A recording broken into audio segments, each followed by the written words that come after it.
Welcome into the Do Hard Things Today podcast. It's Kevin Harrison, Jed Blackwell. We are here to help you try to optimize your life in 4 areas: fitness, family, finances, and faith. We got another short for you today. We're going to be talking about showing up.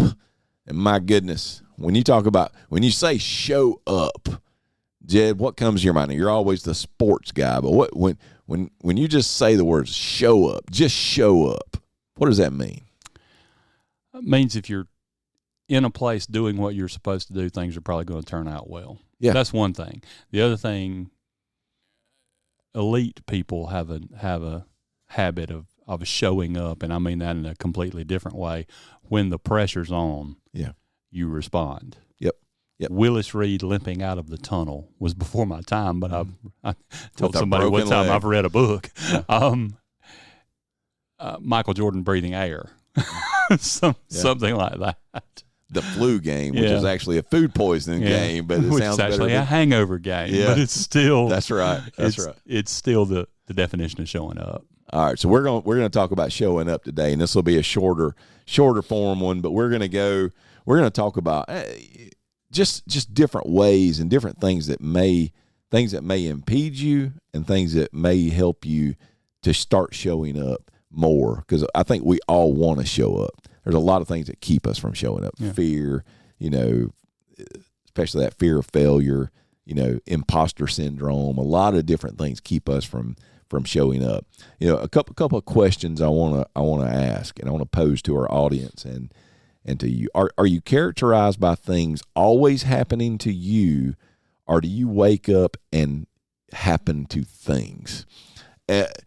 One of my favorite books is 7 Habits of Highly Effective People, and Stephen Covey. It's a classic book. Now, it is a long read, kind of a boring read, but so much power in that. And he talks about being proactive, and that being kind of the linchpin of all the other habits that he thinks are important. And being proactive means that you happen to things, and things aren't always happening to you. And what I just said that, and I want to stop, and I want to get your thoughts on that. Happening to things or things happening to you. What's the difference there? The difference is realizing that you're in control of your expectations for yourself, of your reactions to the things that do happen, and of your performance and attitude regarding everything. Yeah. We did a podcast talking about Nick Saban and his process a couple of episodes ago. Go back and check that out if you hadn't watched it, because it's solid gold. But he talked about not worrying about outcomes. Right. He would say you just show up every single play, and you do what you're supposed to do, and that's the only thing you need to worry about. Right. Is showing up. And so I would encourage you to look in your life and think about the different things that are always happening to you. And probably these things that are happening to you are because you aren't acting first. And so showing up a lot of times is just acting first, not letting circumstances drive you down, not letting circumstances overwhelm you, but you doing what you got to do to be able to be successful in whatever area that is. You're happening to those things. Stephen Covey calls it being proactive. Second thing is bad stuff does happen. Man, unfair stuff happens. People let us down. All kind of stuff like that happens. So what? Am I being uncaring? Am I being unsympathetic? No. And a lot of that speaks to, you mentioned imposter syndrome earlier, it speaks to that a little bit. It also speaks to the fact that knowing something, well, if I do this, something bad's probably going to happen. Yeah. We've got to try. Yeah. If you're convinced something bad's going to happen anyway, do something. Ted, you've been very open on the podcast about, and you can think of a million different ways that something's going to go wrong. Absolutely. Yeah. And do frequently. Yeah. And that's what happens when your train of thought starts going down that, what starts happening? you're paralyzed almost. Yeah. You have I call it decision paralysis. I don't know if that's a thing or not, but you find yourself incapable of doing anything. You don't know what to do, so you don't do anything. Yeah, you do. I've done that before. When you start, if you're running a business, and there's ups and downs. It's like for being someone that's a business owner, running a business, it's not for the faint of heart, because it can be like a roller coaster. Well, when the roller coaster is going down the hill and things maybe aren't going great, and some outside things are hitting you, it can really start taking you down a bad hole. And when you start going down that hole, like I said, you start getting paralyzed, and you start thinking about all the bad things, everything bad that could possibly happen, and you start projecting that out. Well, then those things actually start happening, because you're paralyzed. You're not moving. The last one we talked about is being proactive. Now you're not being proactive. You're just you're reacting. Right. You're waiting on everything to happen to you and reacting. And sometimes you're not even reacting. Sometimes you're just observing. Yeah. Because you're not doing anything. Yeah, because you're scared. Right. You're scared. And that's what happens, is we get scared. And then the words you used was so true. You can become paralyzed. Mm-hmm. And when you become paralyzed, there's no movement. I make sports metaphors all the time. Going to make another one. Probably going to make another one looking ahead at your list, because I've got a story to tell. It's like you're up 1, you're up 2. They've got the ball driving inside the last 20 seconds in a game of basketball. I'm fouling you every time.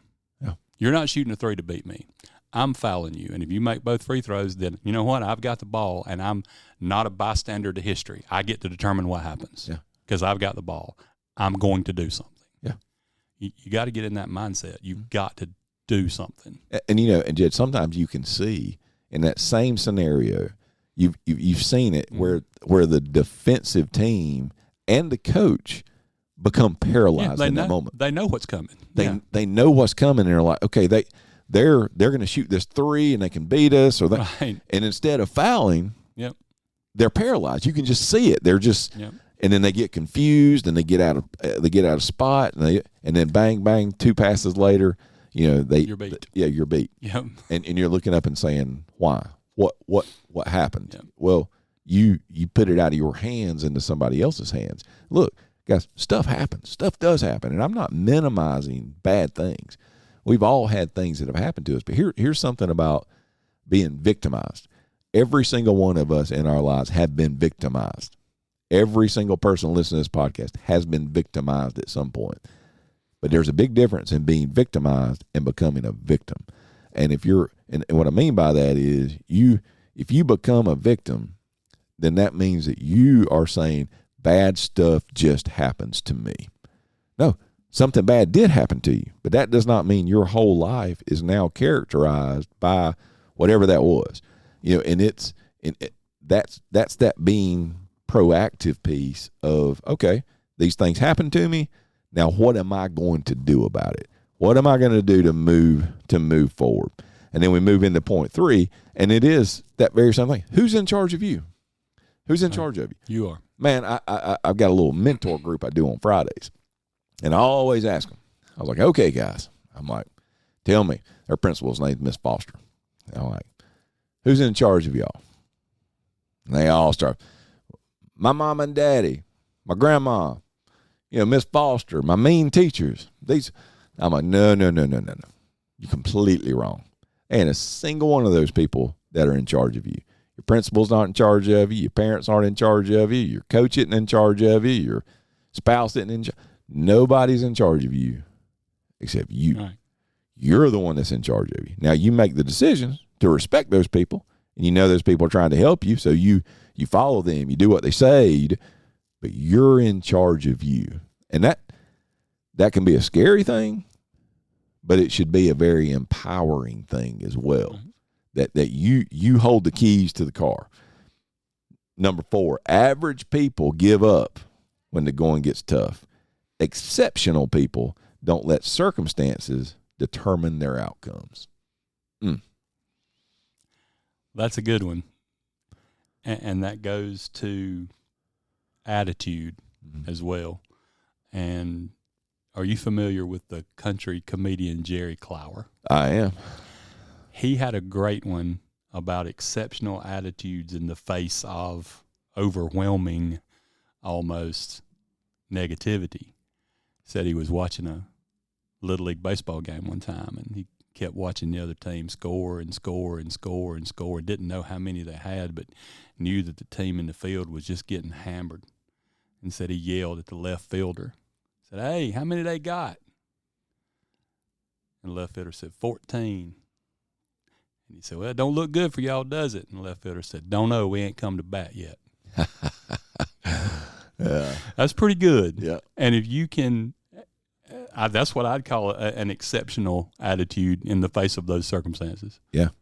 Yeah. You know, the going's going to get tough. Mm-hmm. And when it does, how do you respond to that? And I love the sports metaphors and things like this, because we've all seen it where somebody has just been on the ropes. You think about some of the biggest comebacks in sports history, and it's just when they're on the ropes and you just know that they're just dead for rights, and then they just keep grinding. They keep, Saban talks about being the process. Hey, don't worry about that. Worry about the play you're in and what can you control right now. Right. Remember, the last one was you're in charge of you. What can I do right now?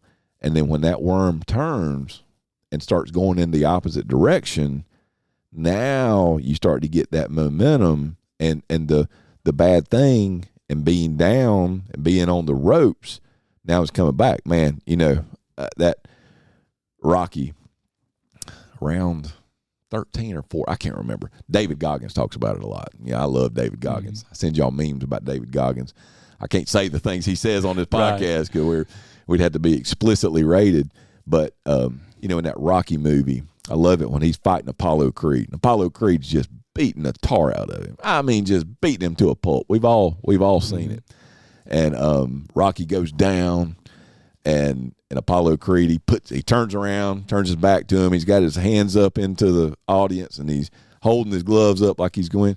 And then it's the best scene in that movie, I think.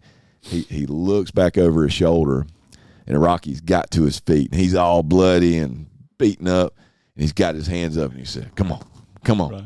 And you can just see the air come out of Apollo Creed, who's the superior athlete. He's the guy. He's the man. And Rocky's saying, come on. He got back up off the canvas, and Rocky, to quote Rocky Balboa, says, get back up one more time, every time. And he gets up, and he's just standing there. I think you may need to sear that scene into your mind and understand that there's going to be times you fall on the canvas. And when you do, be like Rocky. Get back, drag yourself back up. Hold those gloves back up. And then what happens is the big monster, who would be Apollo Creed in this, who was the best boxer in the world, superior athlete, all those things, he turned around, and you could just see the air coming out of him, because he's like, man, what do I have to do to keep this guy down? He keeps getting up. Guys, do that. No matter what happens to you, keep getting up every single time. And the last thing, stop making excuses. We talk about this one, with our inside of our company. It's kind of a cultural thing that we joke about it, but it is true. And I say this to my mentor group. I said, guys, excuses are for losers, and you're not a loser. And I want you to think about that. And it seems harsh when you're saying it, but it's really not. Excuses, that's what losers do. They come up with excuses, and you're not a loser. Listeners, you're not a loser. You're a winner. And if you will not make excuses, not look at something and be like, well, this happened.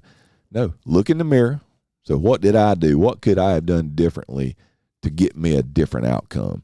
And when you do that and you stop making excuses, then you're able to start getting that momentum moving forward. Yeah, show up, guys. Show up. Just get there. Come, whatever avenue you find yourself in, show up. Do the hard things today, and tomorrow will take care of itself.